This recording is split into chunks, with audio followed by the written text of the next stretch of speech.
There are over 80 steps in a real estate transaction in California, easily over 80.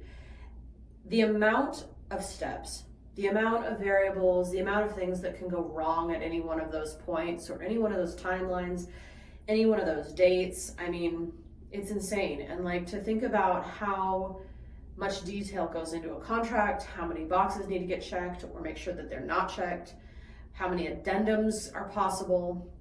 There's just so many ways a transaction can shake out.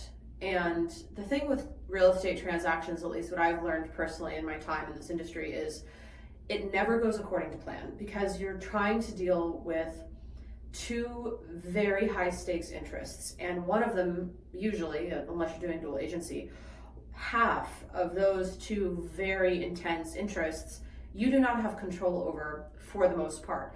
So you have to negotiate, you have to understand, you have to create a winning situation as best as you possibly can. The way that I've always seen real estate transactions work out best is when both agents are trying to win, not just for their clients, but for the other side. Because ultimately, if the other side feels like it's a good deal, if the other side feels like, you're being, willing to negotiate or willing to come to the table, you're negotiating in good faith, chances are, if you find yourself needing to make an ask throughout the transaction, they're more likely that they're going to be copacetic throughout that process.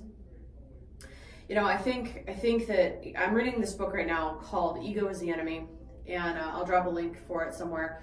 But Ego is the Enemy is really interesting to me. It's not what I thought it was going to be, but I want to talk a little bit about ego when it comes to the commentary around we don't need realtors, we don't need real estate agents.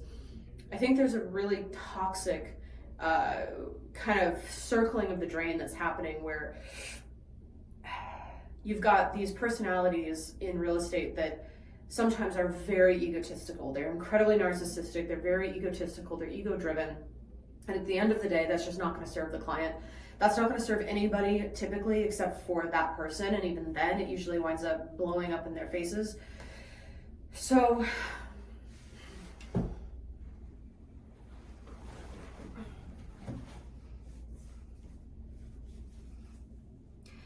the people that I see making comments like, we don't need real estate agents anymore, or real estate agents are going to become a thing of the past.